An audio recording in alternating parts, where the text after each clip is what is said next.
Hello, everyone. We're so happy to have you here tonight. My name's Michelle Slaybaugh.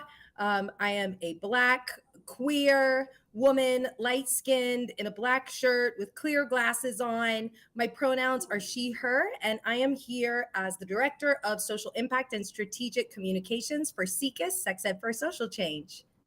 Thanks, Michelle. My name is Beatrice Beckford. I go by she, her, y ella también pronouns. I'm a brown-skinned Black woman, Latina, wearing a gray shirt and black hair pulled up. It's wonderful to be here with y'all today. We have an exciting event for you. And so we're going to kick us off with a bit of a video. The education of our children is at stake, and it's time to rise up. With a new school year and politicians all across the country using critical race theory as a weapon, it is up to all of us to work together to champion progressive policies and practices for back to school. These policies and practices will promote safe, healthy, and equitable schools while harnessing the power of existing parent leaders to develop and strengthen new leaders. We need you in schools, on the school board, and showing up for school meetings. You are not alone. We can help you get there.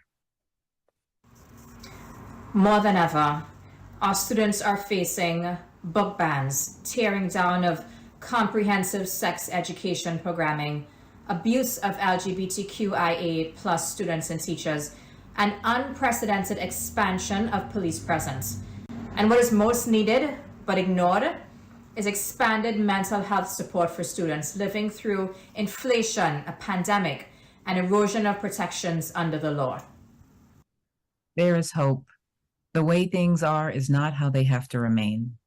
Each and every one of us who has a child, knows a child, loves a child, can see the importance of seeing each and every one of them supported through adulthood. Each and every one of us knows that our legacies continue only as long as there is someone to move it forward. We are a collective of community organizations who are committed to change and liberation. Women's March, Moms Rising, Red, Wine, and Blue, the Education Trust, Parents Together, the Frontline, African American Policy Forum, Campaign for Our Shared Future, Supermajority, Missouri Equity Education Partnership, Color of Change, and SECUS. These organizations share a common goal of caring for the present so that there can be a future for us, a future for our children, and a future for their children we can't imagine yet. We know that there is no future if we are ruled by fear, by oppression, or by violence. What will you leave with at the end of this campaign? A toolkit to help your success in your schools, podcasts and book recommendations, and a greater vision for our families, schools, and country. We deserve to have our wildest dreams of liberation realized, and we can do it for ourselves.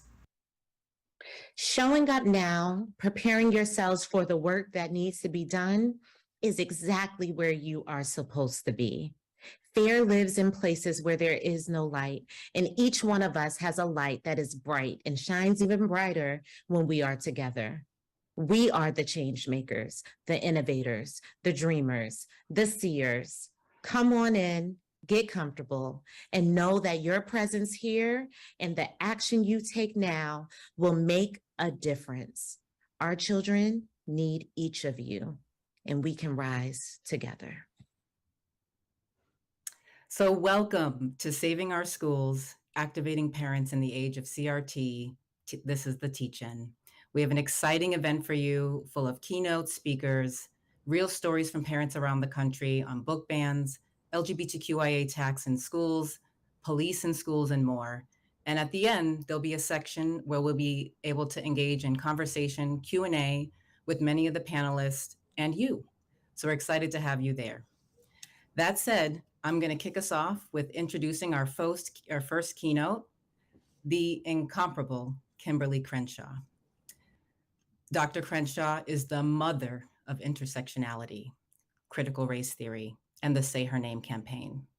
She is the co-founder and executive director of the African American Policy Forum, the founder and executive director of the Center for Intersectionality and Social Policy Studies at Columbia Law School, and is the Promise Institute professor at UCLA Law School, and is the Isidore and Seville Solbacher professor at Columbia Law School.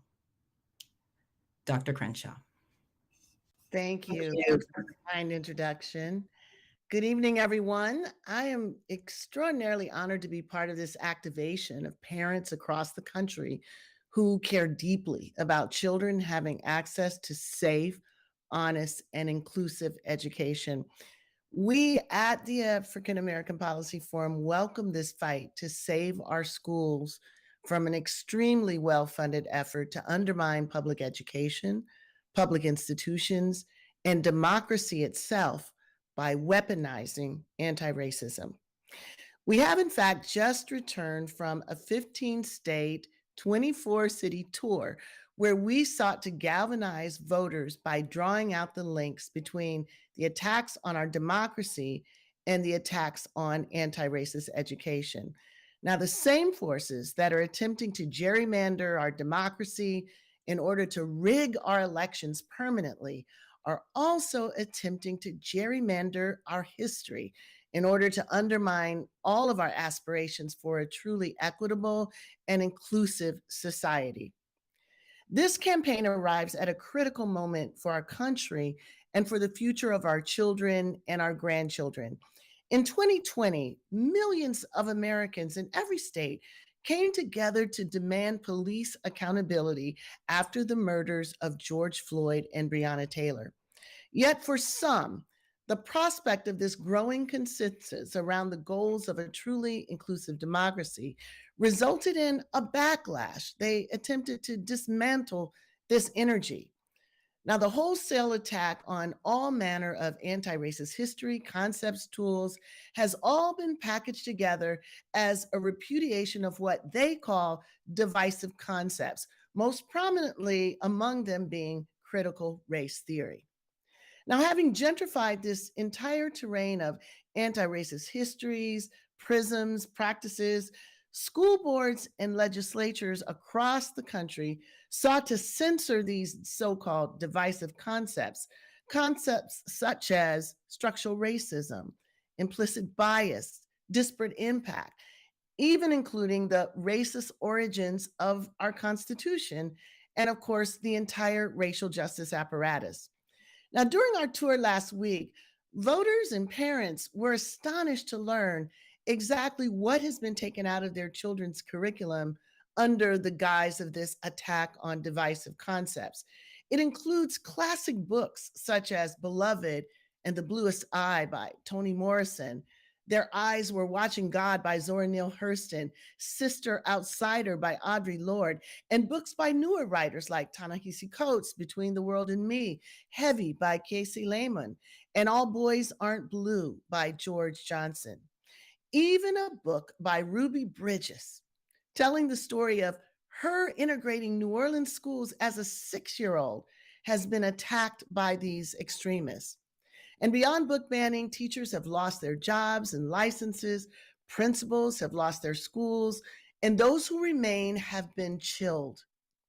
And in the midst of all of this, it's our children who are left to suffer. What are they left with to interpret a world that remains stubbornly unequal, with a culture that is ill-equipped to excavate what exists beneath the surface to explain why? Some children are left with nothing other than the inference of their own inferiority, and others are left with a sense that they, as future citizens, are responsible for no one but themselves. The denial of our racist history has always been the Achilles heel of our democracy.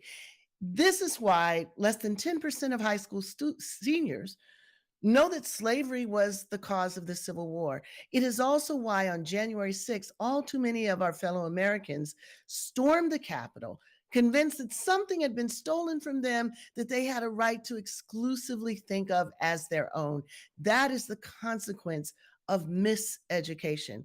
If we want to steer away from this abyss, we have to repel the censoring of truthful history. We have to elevate inclusive narratives, and we have to curate values of diversity and equity across race, sex, gender identity, class, and ability. Now, as easy as that said, it's not easy to do. In fact, the efforts to fight back have been complicated by efforts to outrun our own shadow. We've tried to pivot. We've tried to avoid detection. We've tried to disavow CRT and a host of concepts that extremists want to paint us all with. The reality is that there are no legs that can carry us fast enough from what they don't want us teaching, because what they don't want us to teach is the true history and the current reality of this country. And that is what CRT is. Although many of you may not have heard of it until last year, it's a prism and it's a practice that for more than 30 years has been set to answer some basic questions. Why do inequalities like wealth, health, and security persist and even grow over time? And what role did law play in making inequality appear to be natural and unalterable, while colorblindness has been ramped up as a cover up to erase and deny all the hows and all the whys?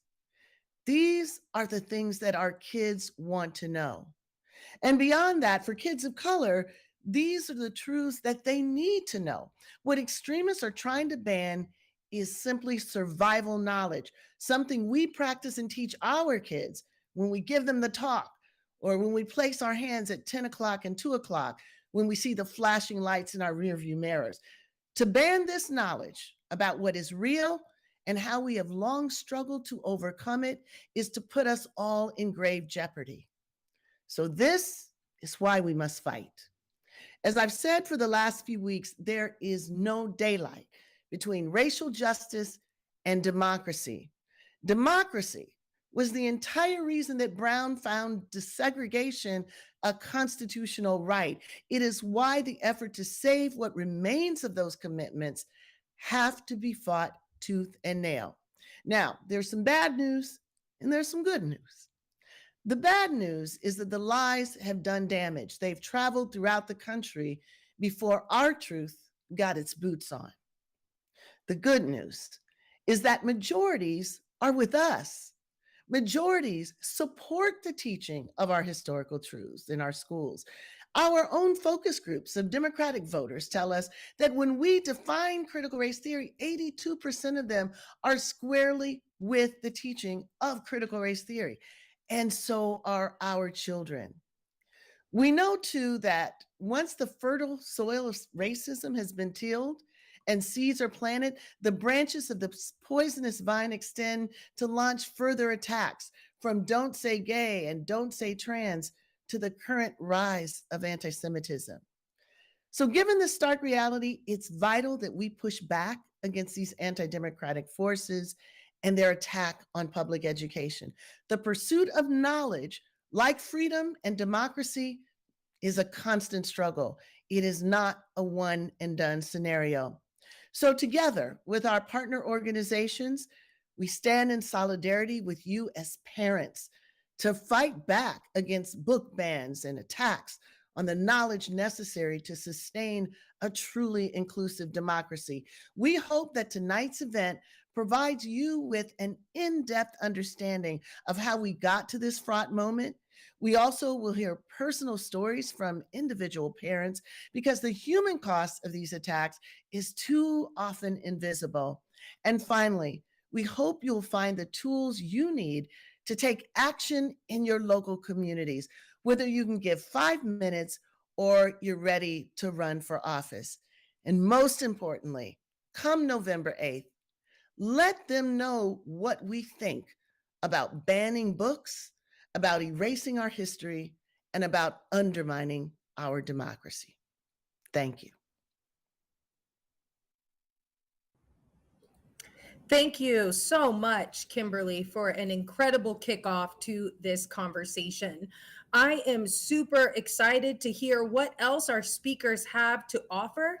And next, we are going to be moving into the conversation on book bans. And according to PEN America, who published a report in September of this year, during the 2021 and 2022 school year, 138 school districts in 32 states banned more than 2,500 books, robbing our youngest Americans the opportunity to learn through literature.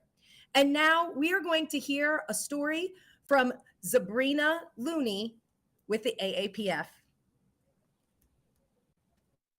My name is Zabrina Looney, and I am a wife and mother of 4, and I live in Wentzville, Missouri. I got wind that there were some books that were being challenged. My son actually happened to be in English AP class, so this would directly affect him. There was too much of a coincidence of books that were targeting LGBTQ authors and that was targeting Black authors. And that was something that struck me because I was raised in a very rural area. And I understood the importance of having books to help me identify some of the things that I experienced within a school system where I didn't feel like I was seen. I talked to my son and I asked him what did he feel and what did he think? And he said he thought it was wrong. And I asked him, did he think it was wrong enough for him to do something about it? And he said yes. And that was my proud mama moment because I wanted to do something, but I needed him to also be an advocate for himself.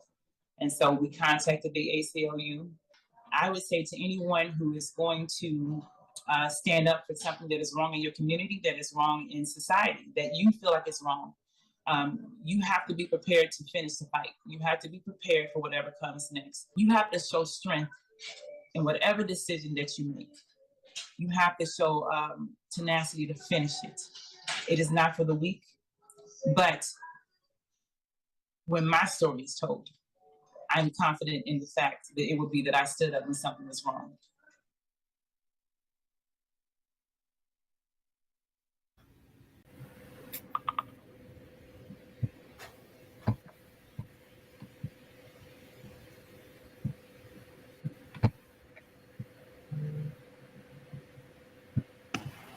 Good evening, everyone.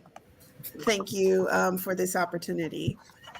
The Truth Be Told campaign is a coordinated and strategic response to the legislative backlash banning the teaching of honest and inclusive American history and civics in partnership with activists, advocates, scholars, lawyers, and educators from across the country. Critical race theory is about teaching the honest and inclusive history of America and how injustices from the past create inequality for some people today.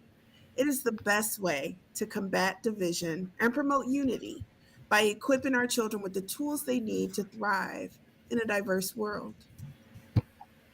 Anti-CRT legislation seeks to chill and silence lessons on race, racism, sexism, and the truth about America's history in public school classrooms.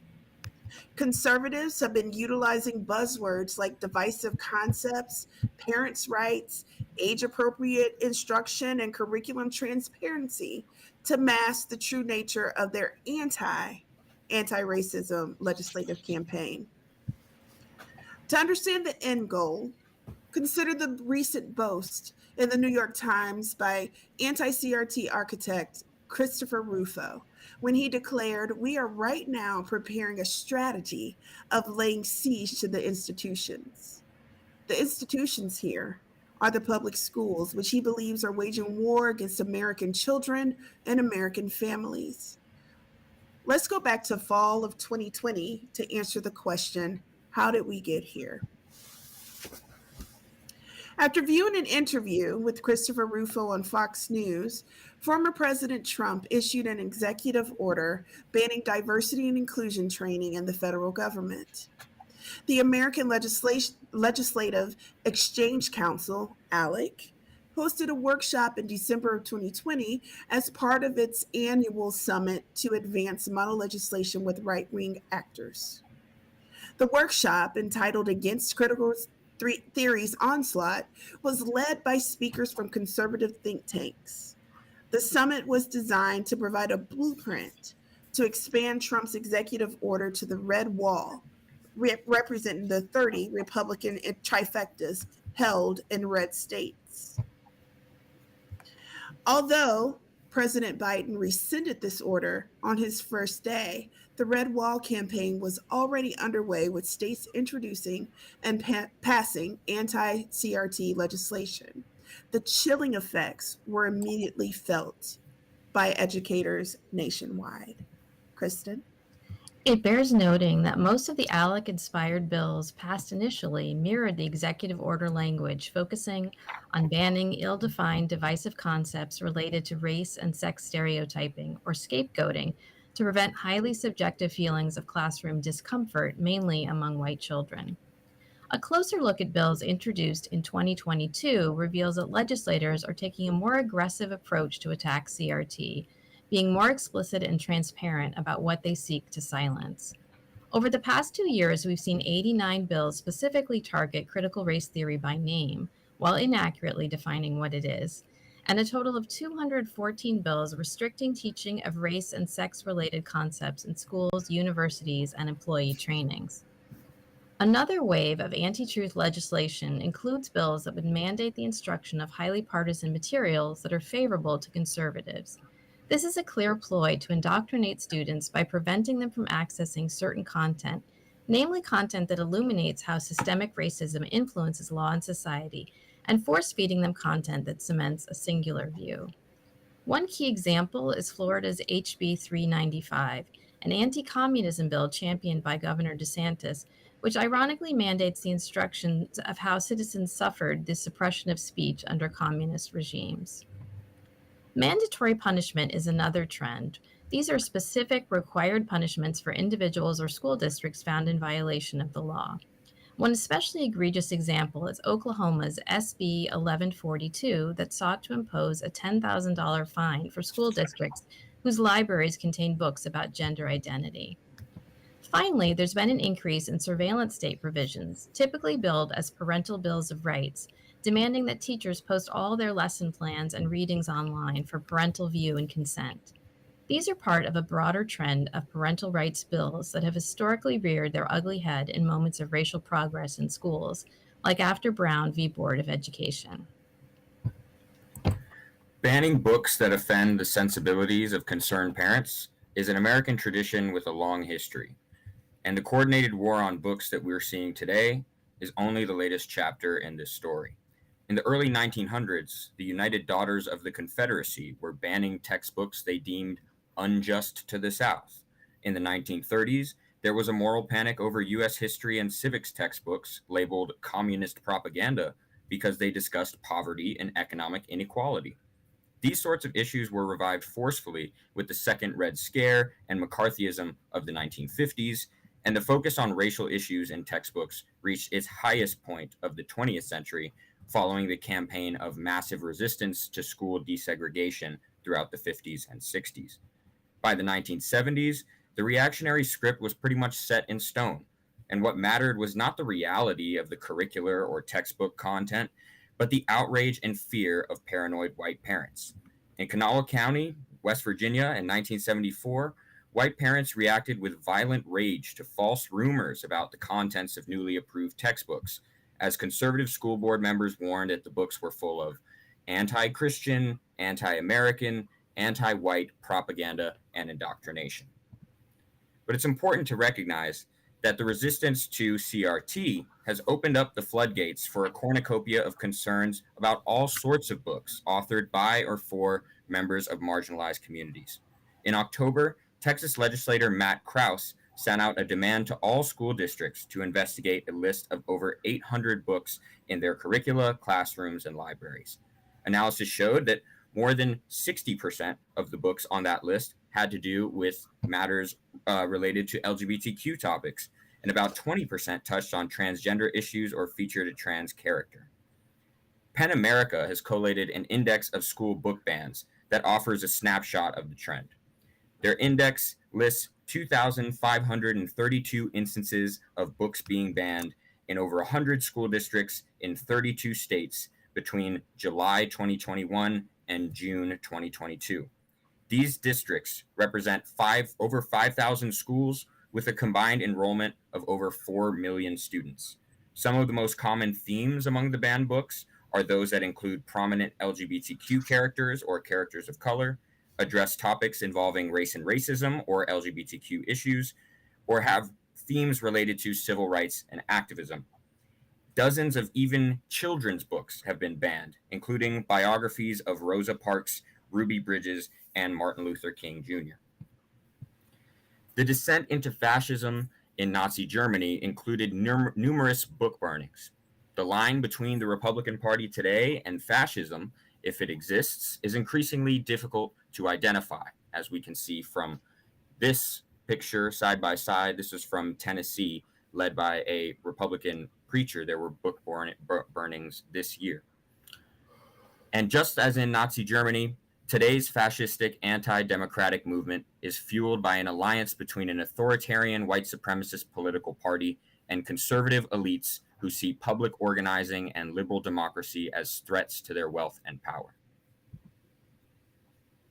Some of you might be wondering, why target critical race theory and why now?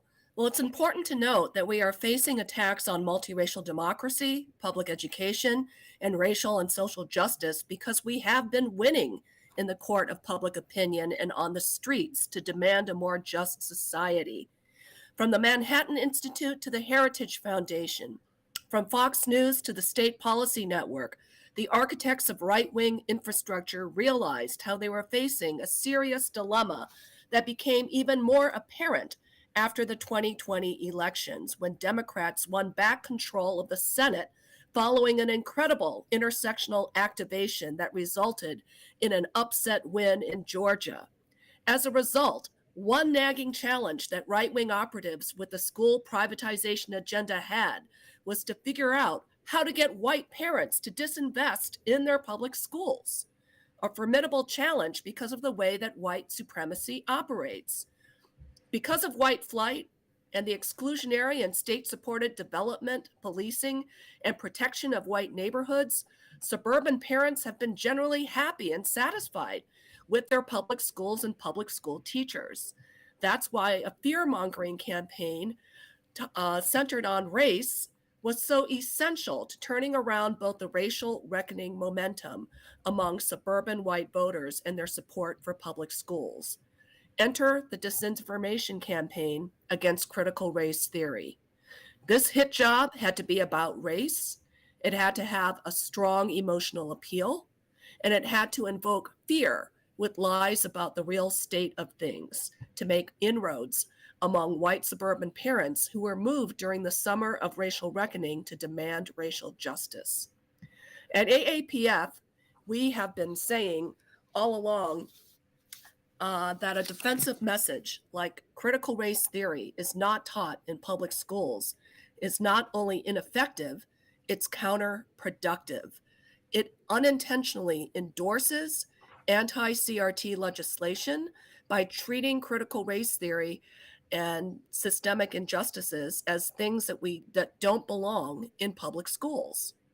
And once we accept that premise, it's just a game of what falls inside or outside of the boundaries of CRT. This allows for distancing and disavowals to take center stage instead of affirming the importance of these essential classroom conversations. At some point, we must stand up for the importance of teaching about systemic racism and related forms of structural subordination by using the most powerful anti-racist tool that we have in our toolbox, and that is critical race theory. And so we really want to emphasize that even though the challenges ahead of us may appear stark, there has been considerable resistance. And we are thankful, for example, for the lawsuits filed against Oklahoma, New Hampshire, and Florida's backlash laws by the ACLU, LDF, Lawyers Committee for Civil Rights, NEA, and the AFT.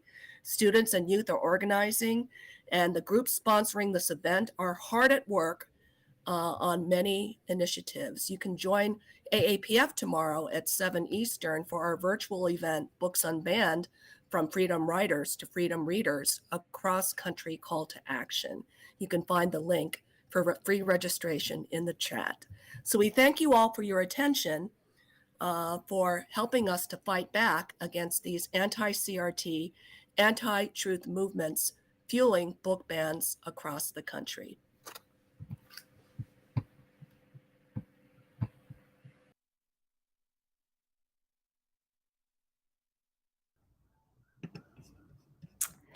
Thank you so very much to the AAPF team for that incredible presentation.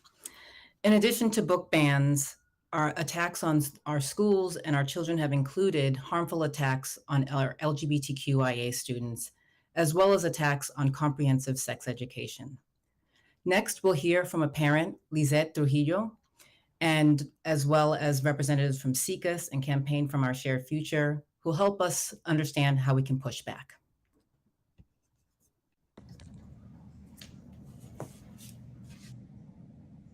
It is so important for students to have access to inclusive, medically accurate, scientifically researched sex ed. As a mother living in Arizona, I cannot tell you how harmful it is to not allow students to have access to this very important life-saving information. It teaches kids how to be responsible for themselves and their choices, how to take care of their bodies, and what consent actually means. The more tools we give our children and our students, the better off they are and the better our communities are. So please join CICAS and this incredible partnership in helping champion inclusive sex ed in schools across the country.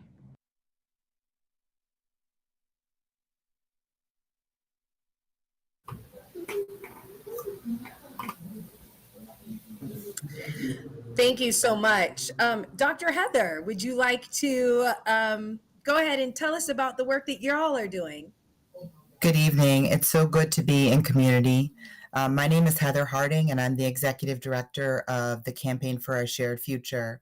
And we're a nonpartisan common ground effort founded on the principle that every child, regardless of their background, deserves access to a high quality, age appropriate education. And one of the things, as I listen to the speakers and the videos and the parents, that's so important to underscore here is that respectful collaboration between families and teachers is really the only way that we can ensure that our children have the best educational environments. Unfortunately, out of touch and career-driven politicians have really hijacked our nation's schools and school boards. They've launched, as you've heard, a full-out attack on our kids' education. And sadly, the children most often targeted and attacked by these political extremists are some of our most vulnerable. From the hateful legislation, like the Don't Say Gay bill in Florida, to widespread discriminatory book banning, LGBTQ youth and families have repeatedly found themselves in the political crosshairs. In fact, in 2022, we tracked 45 state-level education bills aimed at weakening protections for LGBTQ youth and otherwise promoting a culture of hostility for the most vulnerable, but for all kids. It's become increasingly clear that politicians have no plans of letting up these attacks. It's part of what I've come to call the Medusa head attack on public education that runs the gamut of issues, but again, undermines trust between our families, students, and their educators. All parents, no matter where we come from, we want our kids to be welcomed into the school environment so they can learn and grow. For me, family is everything. When I see my two teenagers, I see hope and the future, a world of possibilities. But obviously, our politicians don't see any of that. They are using them as pawns in a political game. To make matters worse, LGBTQ students are facing harassment and bullying at higher rates in their peers because of this environment that's being stoked. In 2022, the Trevor Project reported out a survey. The majority of LGBTQ youth in America are experiencing symptoms of anxiety and depression. And in this moment where we're just coming out of a pandemic, the last thing that we need is for adults to look the other way, or worse, play an active role in creating a toxic school environment. Just earlier today, I read a story about a young man in Florida, Xander Morris, who was selected to speak as his high school graduation as class president, but was preemptively silenced due to the opposition to Ron DeSantis's Don't Say Gay bill. As an out gay student, Xander felt it was his responsibility to stand up to the governor's efforts to disenfranchise and erase LGBTQ students and families from Florida schools. Sadly, but unsurprisingly, The politicians in his school district caught wind of his activism and stepped in to prevent him from speaking his mind. They threatened to stop the entire graduation ceremony, which impinges on his rights as a citizen. But students like Xander have a strong resolve in the face of adversity. He, along with some of his peers, became plaintiffs in the lawsuit against the state of Florida. And I'm quoting him. He says, "I am the first openly gay class president in my school's history. This censorship seems to show that they want me to be the last." We cannot stand down, especially as parents. We have a responsibility to protect all of our children. These kids are working hard to get to know each other across lines of difference, and their educators are trying to prepare them to succeed. We need to support those efforts. We need to make sure that we are in partnership. All over the country, the threat of career-motivated politicians infiltrating our school boards and becoming more prevalent is real.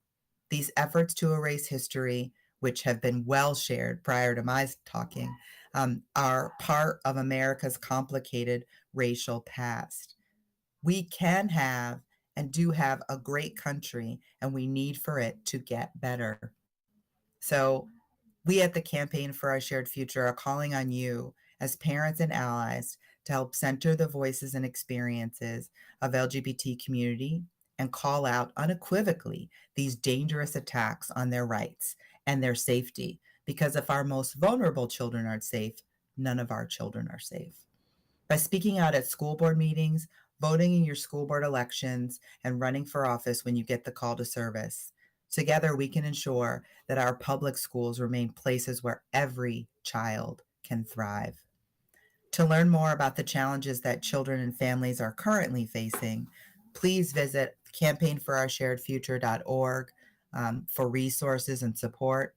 Thank you to all of the partners I'm joining here today in the fight for more inclusive schools, and to you, the families and communities that make the work possible. Thank you, Dr. Harding, for that incredible information. I'm now going to take a couple minutes as the Director of Social Impact and Strategic Communications for SECUS, Sex Ed for Social Change. I'm here to talk about sex education legislation and policy. SECUS, Sex Ed for Social Change, has served as the nation's voice for sex education since 1964. Asserting that sexuality is a fundamental part of being human, one that is worthy of dignity and respect. Through our advocacy, policy, and coalition building, SECUS advances sex education as a vehicle for social change, where all people receive sex education, are affirmed in their identities, and have the power to make decisions about their own health, pleasure, and wholeness. But let's talk about the real tea of 2022. SECUS has tracked about 127 bills that were anti-LGBTQIA+, including restrictions on classroom discussions of sexual orientation and gender, transgender youth sports bans, gender-affirming care bans, and other bills that would lead to hostile school environments for our LGBTQIA+ youth. We saw a dramatic 413% increase in divisive concept bills that Kimberlé Crenshaw mentioned earlier, that have come into being introduced this year alone. Often the bills that we're seeing are copycat bills. And this is why this is important for everyone who is watching. These are the same exact or almost same exact language from previous bills that we are seeing pop up in states and districts all across the country. And we want to inform you about who these individuals are, because despite America's large-scale support of teaching truth, teaching CRT, teaching sex education in the classroom, our youngest Americans are at risk, because there are politicians out there who do not mind compromising their safety to build their base and garnish capital for their campaigns. I want to really stress how sex education has been a part of Americans' history since 1919. It was then that the US Department of Labor and Children Bureau released a report suggesting that sex education was vital for the development of youth. In 1920, sex education was introduced into high schools. 1930, the US Office of Education published its first sex education materials and starts to train teachers. In the 30s and 40s, human sexuality courses appeared in colleges. In 1964, as mentioned, CECUS was developed. And in 1968, the US Department of Education gives NYU a grant to develop graduate programs for training in sex education. Then the 60s and 70s hit, and sex education became politicized. And why this is important is because the same playbook that we are seeing used to create book bans, to create divisive and dangerous legislation for anti-trans youth and anti-LGBTQ ideologies is the same exact rhetoric that we saw in the 60s and 70s when sex education became politicized. It is important to recognize that there are over 3 decades of research that build a case for sex education, asserting that the effectiveness of sex education based on updated national sex education standards are ones that can result in improvements in knowledge and attitudes towards dating violence and intimate partner violence by reducing harmful beliefs and stigma and sexist attitudes. Sex education improves understanding around physical boundaries and healthy relationships. Sex education improves social and emotional learning and increases bystander self-efficacy. These studies show that no matter where we live or who we love, most of us want our young people to receive relationships and sexuality educations at schools. And that includes parents. We know that when young people have the support of well-trained educators in learning about themselves and their boundaries, they do better, not only in their personal lives, but also academic achievements elevate, right? But there are certain politicians that are trying to hold on to power by waging a war on our kids. They are more willing to leave our kids vulnerable and trample the rights of the majority of this country if it helps them raise money for their base. We see how they are trying to erase Black history from our curriculum through their efforts on book bans and other oppositions to public school relationships and sexuality education, removals of CRT concepts, as well as very dangerous initiatives to reduce access and opportunities for our LGBTQIA+ students. But guess what? We can fight back. These far-right extremists have continued to benefit from the investment in not protecting our young people, but by protecting a privileged social system that will continue to push forth white supremacist ideas and far-right ideologies that are not in alignment with what makes this country great, which is diversity. But we must recognize who these individuals are by naming them. The most well-known big 3 are the Family Policy Alliance, the Heritage Foundation, and the Alliance Defending Freedom. The extremist movement behind these attacks on diversities of our public school systems is backed by major donors. These are not grassroots efforts.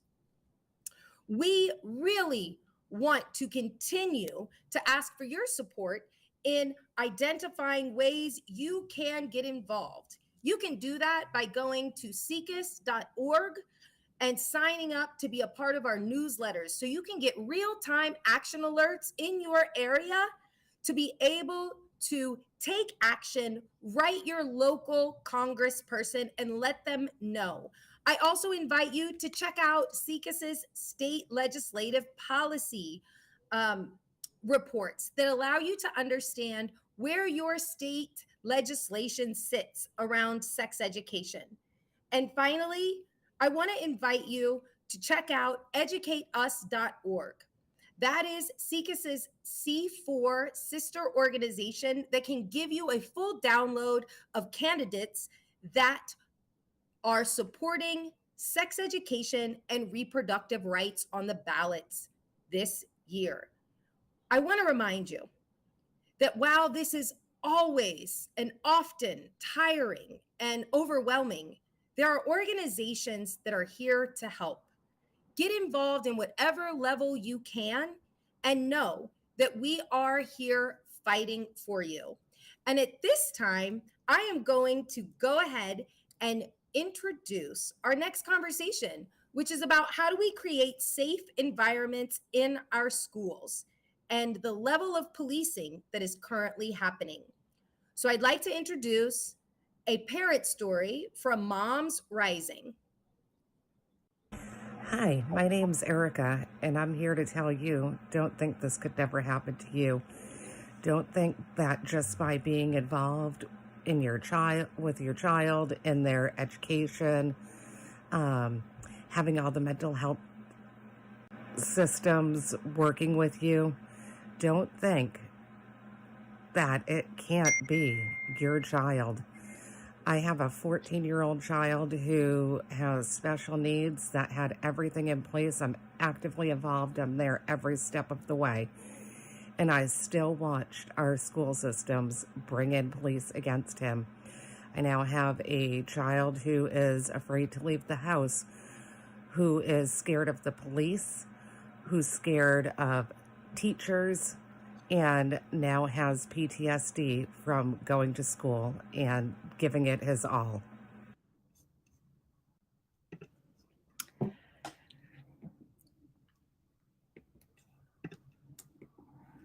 So again, I just want to say how wonderful it is to be here with you all virtually.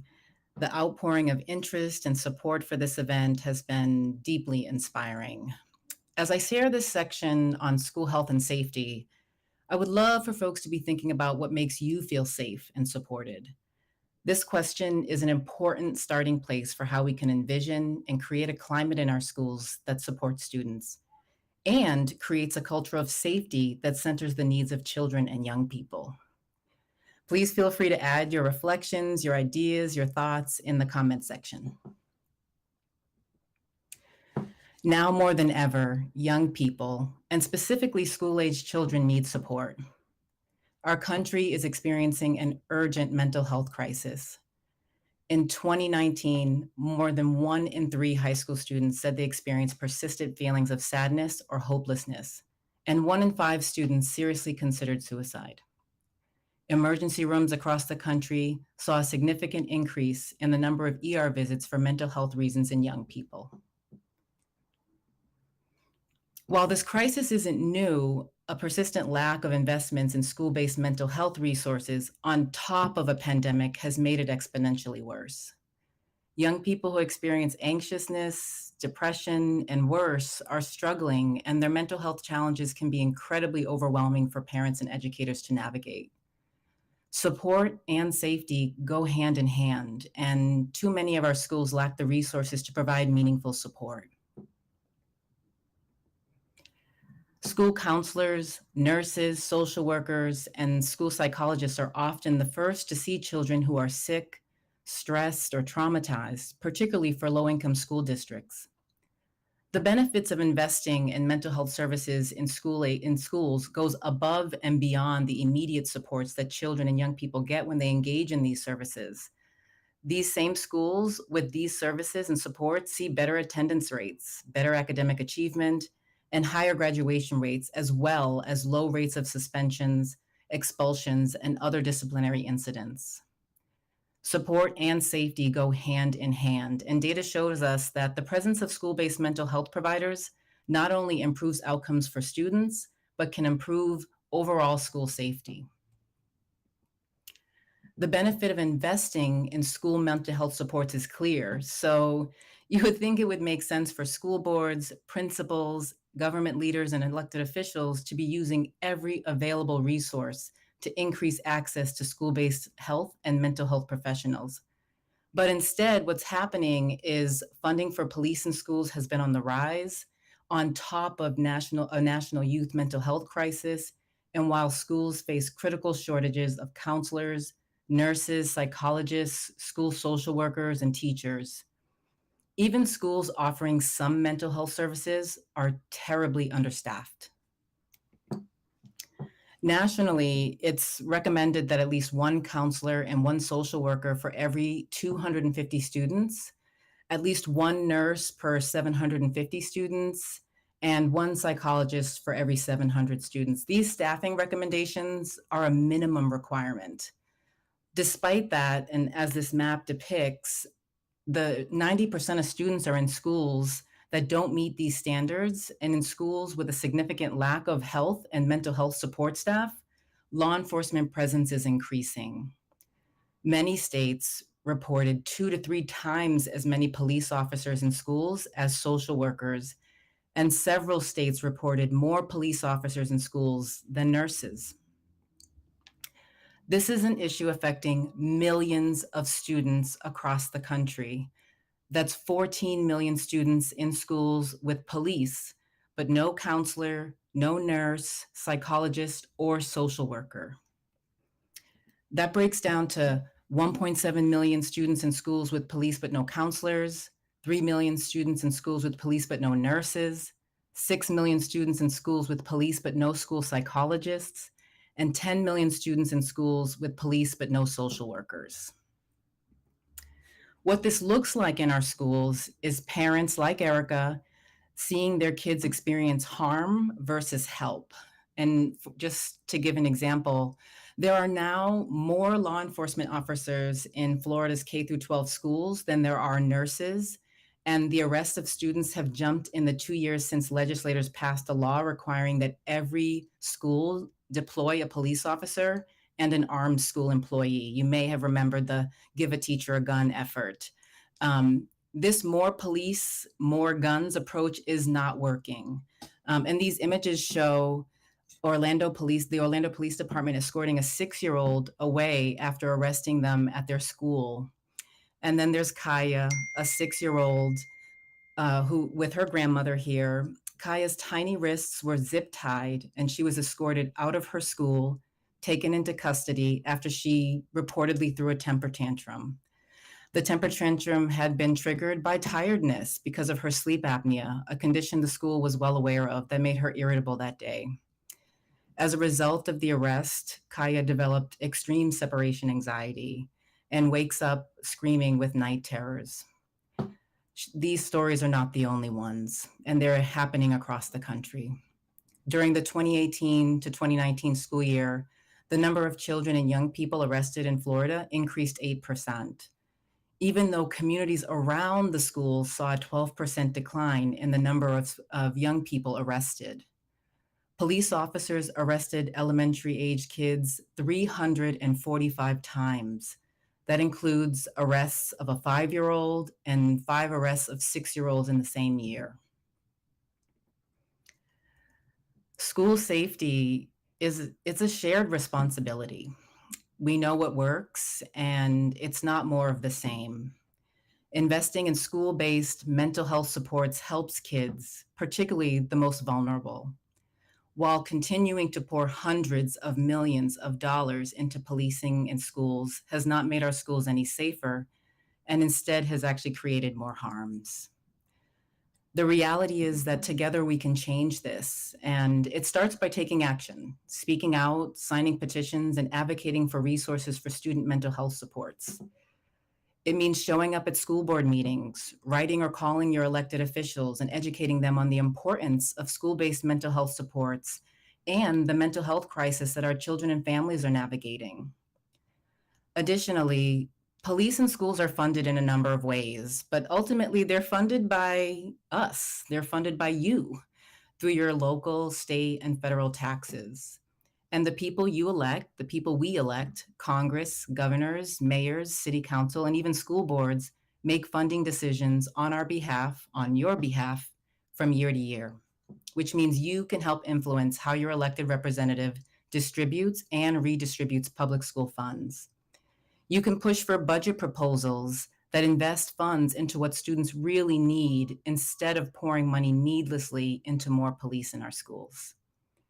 You can advocate for and tell your legislators to support bills like the Counseling Not Criminalization Act, which would provide $5 billion in new grant funding to help schools hire more counselors, social workers, behavioral health professionals, and to help school districts implement services in schools that create a positive and safe climate for all students. Together, we can advocate for the type of safe and supportive school environments where all children can learn, grow, flourish, and thrive. So let's continue this conversation in our homes, in our schools, and in our communities. I mean, let's do it everywhere. Let's have this conversation everywhere. Because when we know better, we can dream bigger, we can make meaningful change in the lives of our children, and ultimately, we can do better as a society. Thank you.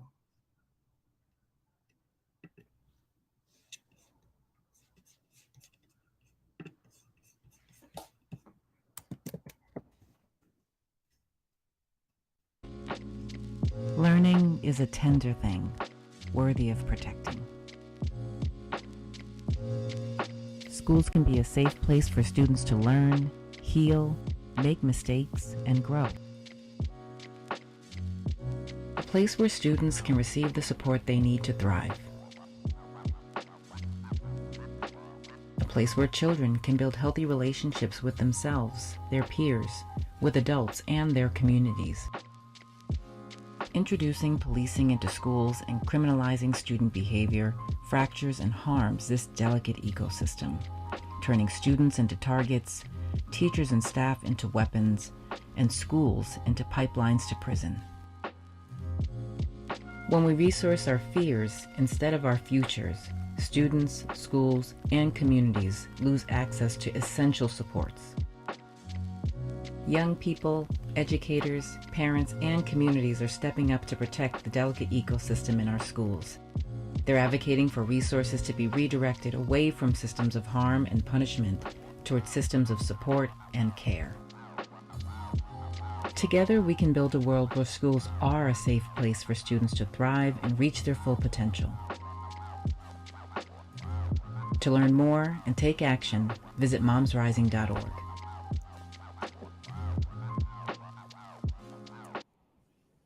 Wonderful. Are y'all fired up? I know I am, and I hope that you are too. I hope that the information that you have seen thus far in this presentation has got your biscuits burning and you are ready to take action now by getting involved with your local school board efforts. And now we are going to talk about how do you get involved in school board and how do I run for a school board office? And remember, it doesn't matter if you have kids in a school district or not. If you live in a school district, you still have the right to be a part of the school board efforts in your community. And I encourage you to do so.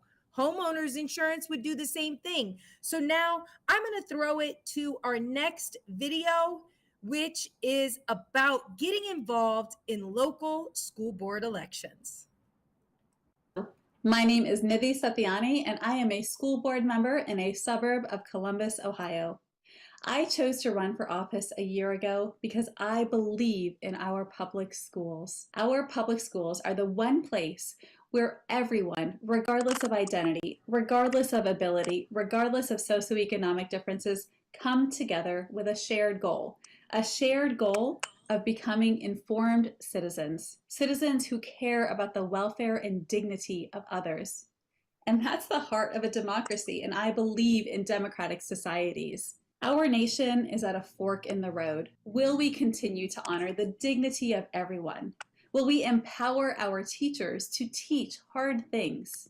Will we challenge and support our students to reach a high bar? I love my district, and I believe in our students, and I know they will go out and change the world. I'm also not naive enough to believe that one suburb of Columbus, Ohio can do it alone. So I'm asking you to please join me. Run for office. It's hard and you can do it, and it is really worth it. Thank you. Hi, good evening. I'm Julie Womack. I am the Chief Organizing Officer for Red, Wine, and Blue. We are a national organization that channels the power of suburban women to bring change to their communities, to their suburbs, just one suburb at a time. And we focus a lot on school issues because it's so important to our communities. High quality education, good schools for our kids, accurate education in our schools. So I am really thrilled to be connected to the two women who are here with me. You probably recognize Needy Santiani, who just spoke in the video, and I'm really also happy to bring on Angela Ibram. Both of these women have stepped up and taken that step of running for school board, and happy to announce that they were elected to their school board.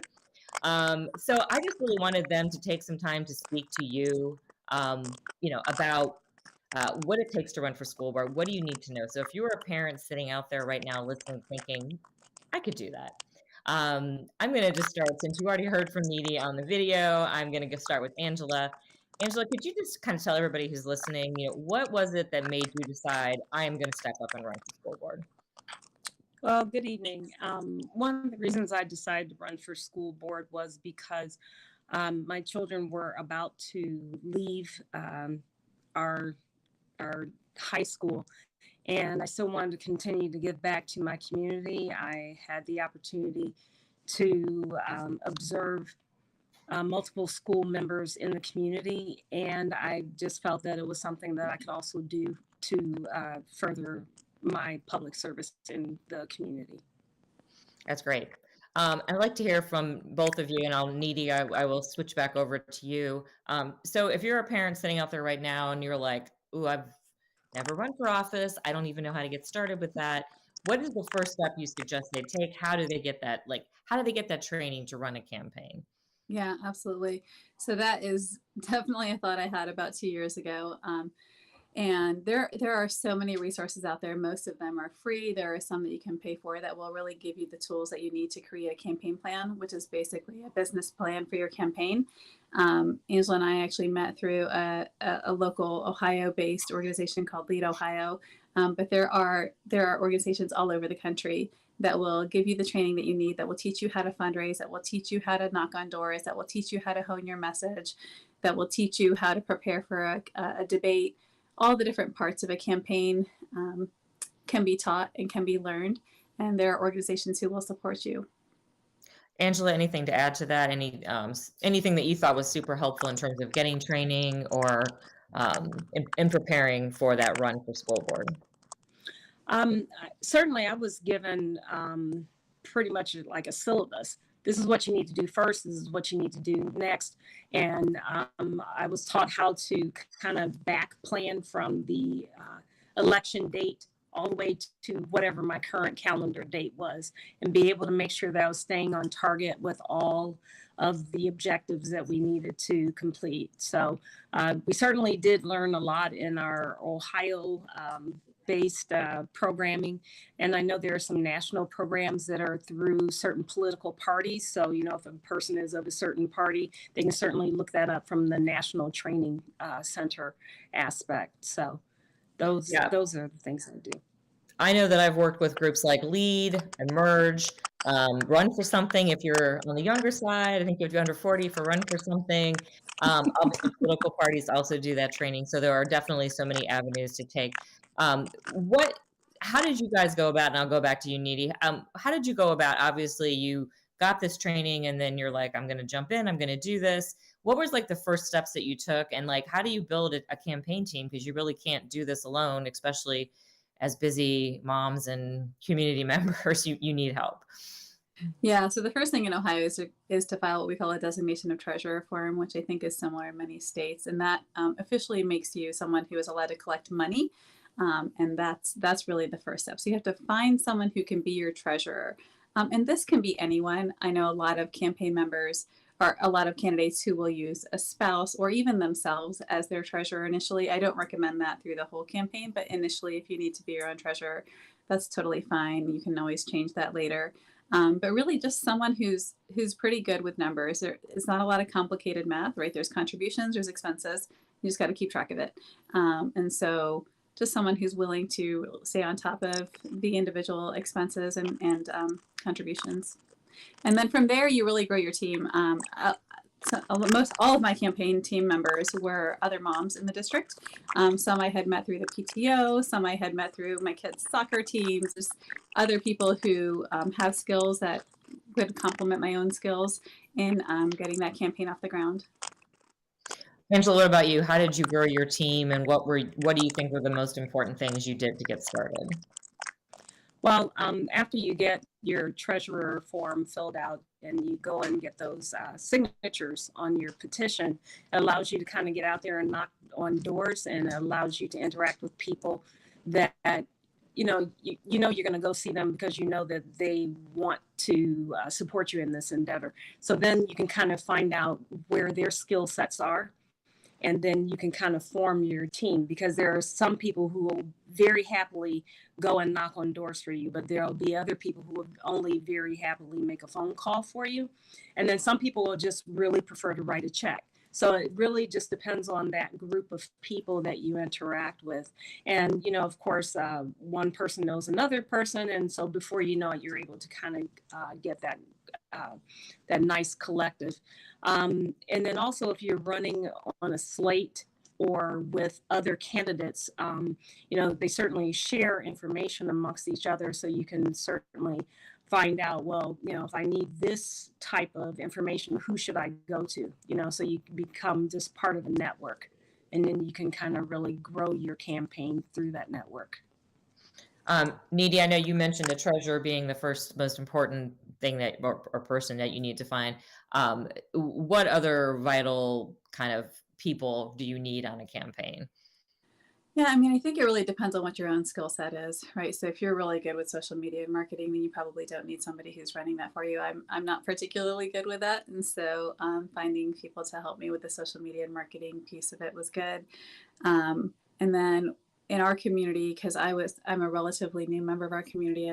I lived here 6 years when I started my campaign. And this is an old community where people live here for generations. So for me, it was really important that we were connecting with people on an individual basis. And so we had a lot of house parties, kind of meet and greet type things. And so one of my friends was just in charge of scheduling those and making sure they had what they needed for the house party. So just knowing your community and what are the ways in which people will learn about you and they'll trust you as someone who is one of their own will dictate who you invite to be on your team. Angela, same question, who do you think is vital? And then maybe you can just share with us too, your best advice to somebody that is thinking about doing this, considering it, even if it's just a little, tiny thought in the back of their head right now. What advice would you give them in terms of getting started and taking that next step and actually running? Well, certainly, first thing I would recommend is go to your school board meetings. Be involved. If you are not a parent of a child in the district, then definitely make sure you're abreast of what the current issues are in your community. A city is only as strong as its school district, and a school district is only as strong as a city. So also make yourself aware of what's happening in your city or your township. And just go for it. There's no reason why you shouldn't.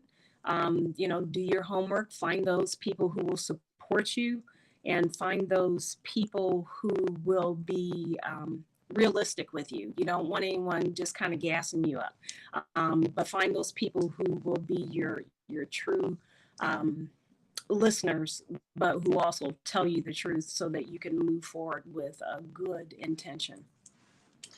Needy, what about you? Advice for people who are considering this? What do you want to tell them about what you've seen and done in terms of of stepping up to do this? Yeah, I think the thing to keep in mind for me is that you're never alone. It may feel like you're alone, but you're not. Like I said, I met Angela through some campaign training events, but just getting to know other candidates who are hitting the trails the same time as you is such a great way to have a support group of just, hey, you know, I had this negative experience when I was door knocking. How did you handle it? This is how I handled it. All those real-time experiences, and having someone else to go through it with you is really critical. And you're not alone, right? There are people running all around the nation. One of the people that I connected with, I met through Facebook, and she was running, 7.5 hours away from me. But we would still connect every now and then just to talk about our experiences and how similar they were, and how she was responding, how I was responding. So it'll feel like you're alone sometimes, but you're really not. There are people out there. That's great. Keep that in mind. Yeah. And then when I asked these two ladies to speak, and I asked, do they know each other? Because we're all in Ohio. And they both like, yes, we met at training. I'm like, that's the small world connection that you can make doing this. So thank you both for coming on and speaking. Really appreciate it. And thank you.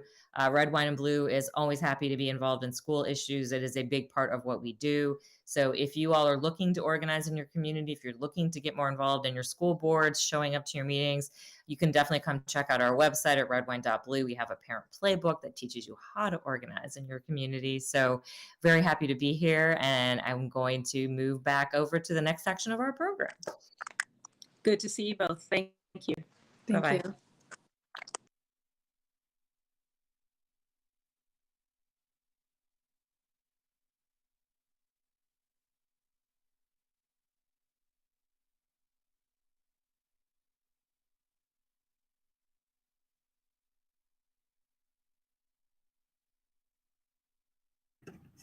Thank you so much, Niti, Angela, and Julie, for a dynamic conversation on how to run for school board and the ins and outs on that. It is my deepest honor to be able to introduce our next keynote, Dr. Ibram X. Kendi. Dr. Kendi is the Andrew W. Mellon Professor in Humanities and the founding director of Boston University for Anti-Racist Research. Dr. Kendi is a contributing writer to The Atlantic and CBS News Racial Justice Contributor. He is the co-host of a new action podcast, Be Anti-Racist. In 2020, the Time magazine named Dr. Kendi one of the 100 most influential people in the world. He was awarded a 2021 MacArthur Fellowship, popularly known as the Genius Grant. Introducing Dr. Ibram X. Kendi. Hi, I'm Ibram X. Kendi, and I first want to share a moment of encouragement to all the organizations that came together for this event, specifically Moms Rising, Women's March, Red, Wine, and Blue, the Education Trust, Parents Together, and the African American Policy Forum. I've been saying for months now that in order to combat those who are organizing against the truth, those who are organizing against our ability to teach young people to be anti-racist, those who are organizing and vilifying critical race theory, that we have to organize. We have to out-organize them, and we have to gain and move into positions of power. And so I'm just excited that these organizations would come together for this forum. And of course, I am elated to hear, of course, that Kimberlé Crenshaw is speaking. And I just wanted to say a few words to the group, to everyone. And I think the first and most important thing that I want to convey is that, as I write about in my recent book, How to Raise an Anti-Racist, we're either raising our children to be racist or raising them to be anti-racist. We're either raising them to recognize that skin color is as irrelevant, as the colors of the clothes that we're wearing, or we're raising them to attach dark skin or lighter skin to positive and negative qualities. We're either raising our kids to recognize that the inequality and inequities that they see between darker people and lighter people are the result of bad people or bad policy. We're either raising our children to be racist or anti-racist.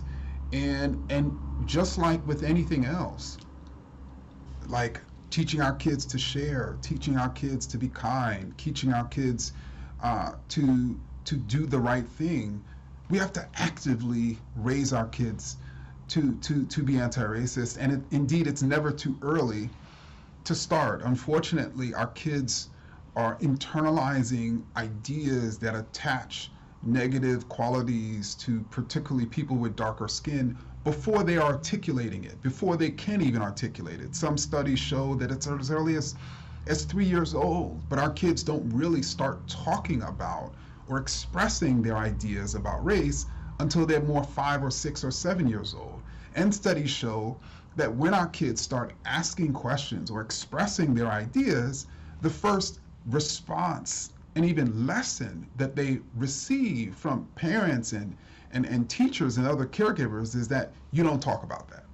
And so they learn to not talk about race and racism, as opposed to us as parents and teachers providing a very safe space for them to share what they think, for us to know what they think, for us to ensure that we're orienting their thinking towards racial equality and towards justice for all. And so I'm on a mission, obviously, to provide caregivers with the tools to be able to engage in these conversations, and even to create the environmental conditions where our kids can be raised to be anti-racist. I write about, in How to Raise an Anti-Racist, how it's important for us to child-proof our homes, literally.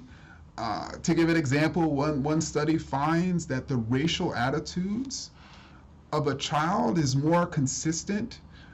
The racial attitudes of a white child actually is more consistent with the number of interracial friendships the white mother has than the racial attitudes of the mother. And so even the environment, the diverse or lack thereof environment that we're raising our kids in, have an impact, because they're learning from us who we value.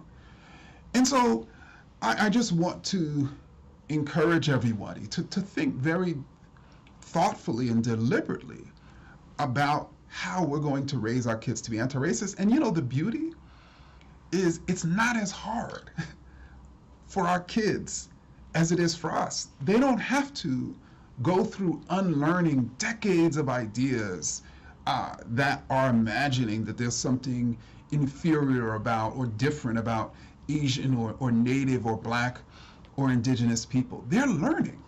They're able to learn through us, through our schools, through our parenting, through our nurturing, racial equality, the beauty that is the human rainbow where they can see themselves. And so obviously we who are committed to ensuring all of our children do not think that there's something special or wrong about them because of the color of their skin, are facing tremendous headwinds. We're facing people in a movement that imagines itself as not racist, even as they are removing from curriculums, from libraries, books about people of color and books about racism, which is then resulting in our kids who are living in communities where there's all these racial disparities, where white people have more, and they are literally not being taught why that's the case, and they're literally seeing white people as more in the curriculum. And then the people who are creating those conditions, both in our community and both in our schools, are imagining themselves as not racist and imagining themselves as seeking to protect our children. No, to protect our children is to teach them the truth about their world. To protect our children is to teach them the truth about our history. To protect our children is to teach them about people in the past and in the present who have been fighting for racial equity and justice. To protect that Black girl is to actively teach her through stories, through education, that there's nothing wrong with her because of the color of her skin. To protect that white boy is to teach him that he is special when he is nice and when he shares, but he's not special because he's white. And indeed, those ideas are actually bad ideas. And so that white child can recognize when he's 13 years old that those white supremacists who've jumped into their multiplayer video games, that their ideology is wrong. So he can protect himself from it. So that black girl, when she's 14 years old and she's facing 5 instances of racist discrimination per day, that she's not thinking it's because there's something wrong with her. She knows through her education that racism exists and racism is a problem. So I am, obviously animated about this issue because our children are the most vulnerable to these bad messages, to these racist messages, and they're the group we're the least likely to engage about it. But that stops here, that stops now, and that stops now because of the organizations and the people who've come together tonight. And I'm so glad to be in community with each of you. Thank you so much, Dr. Kendi. Incredible comments. And now we are going to open the floor up. We have a very short amount of time, but I'd like to ask the panel one question that can kind of bring this all together and coalesce all the message.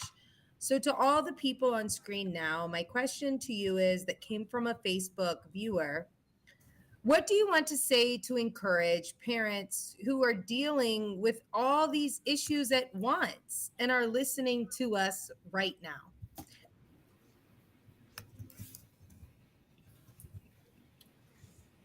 Sumi, I'll throw it to you first.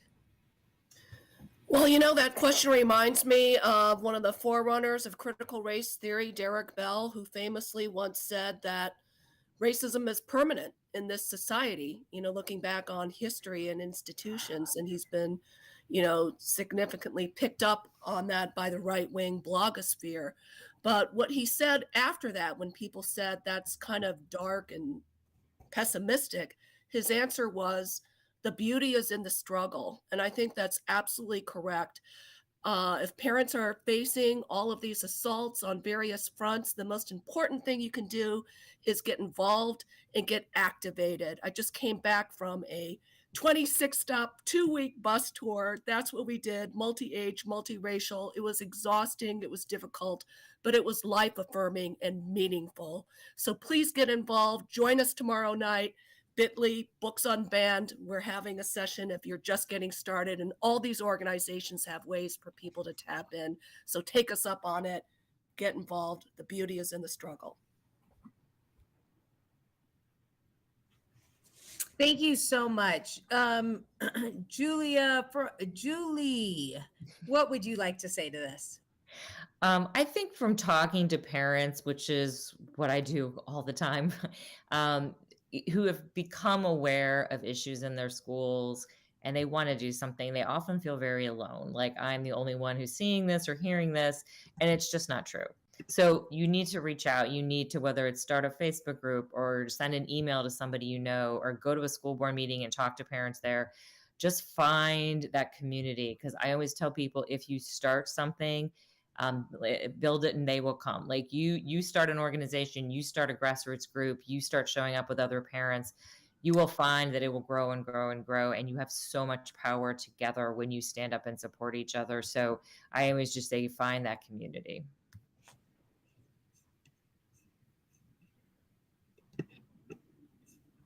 Thank you so much. Amazing. Any of the other panelists would like to chime in on this? I invite you now to do so. Yeah, I can jump in here next. A dear friend of mine once told me about starlings and how a collection of starlings is called a mermation. And I like to think about that in the context of parents and caregivers and all the incredible folks that are doing work across the country to address these blatant attacks on teaching truth and health and safety in our schools, as well as comprehensive sex education and protecting the rights and safety of LGBTQIA students. And so one parent, we're oftentimes made to feel like one of us is not enough. We're in isolation and are sort of made to suffer in silence. But a collection of us is a movement. And so I just want to encourage parents to, follow the groups that have been a part of this event, take action. Every single organization that participated today has a number of ways that you can take action, from petitions to running for school board.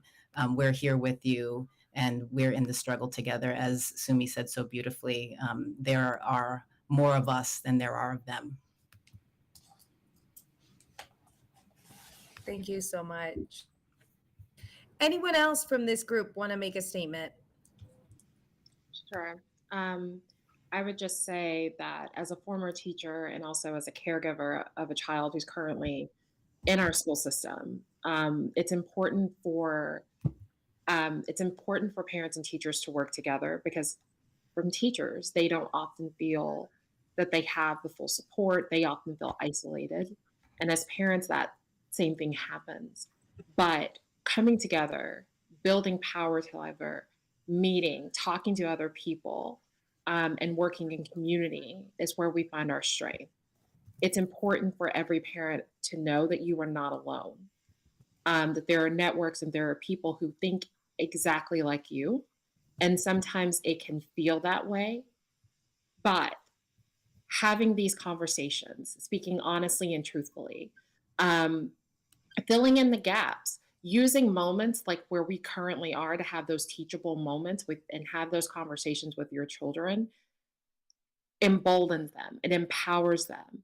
And it also supports the teachers who really want to have these conversations, but they don't know whether to do. And I encourage parents also to share these resources, take these back, take these to your child's school, take them to your child's classroom, and have those conversations and get involved and build community, but also share in what you've learned. It's important that we have this information, but information is only as good as how it's distributed. And this is an opportunity to share and distribute ways in which we can actually turn this around. Thank you so very much. And I would like to just say, finally, do not be overwhelmed, parents. You are not alone. And there is a plethora of organizations, a lot of whom are on this call tonight, providing you with information, access to resources, and opportunity for engagement. We do the heavy lifting so you can simply come in and be your best selves and provide the support that you can, whether it's 5 minutes, 15 minutes, 25 minutes, or 5 days. We are here to help amplify your voices through the organizational structures that we have created. And now I am going to pass it back over to my co-host to give you a rundown of all of the resources that we are providing for you in this very session. We hope that at the conclusion of this session, you will share it with your friends, you will refer back to it, and you will check out our resources. So, Ms. B, it's on you now. Thank you, Michelle. So thank you all for joining us today for this teach-in, Saving Our Schools and Activating Parents and Caregivers and Communities broadly in the age of CRT-Backlash. Education is the cornerstone of a multiracial democracy, and schools are where we learn to engage in society in meaningful ways. Together, parents, students, educators across the country, we can push back on far-right attacks that have made our schools playgrounds for partisan politics and racial division. Following this event, a link to the recording will be shared so you can view it and use it as a resource for work in your own communities, and a comprehensive toolkit pulling in all the resources that our partners have put together to help organize and mobilize your school, your community, and have those conversations at home and nationally. So thank you again for joining us and for doing this work together with us. Have a great evening.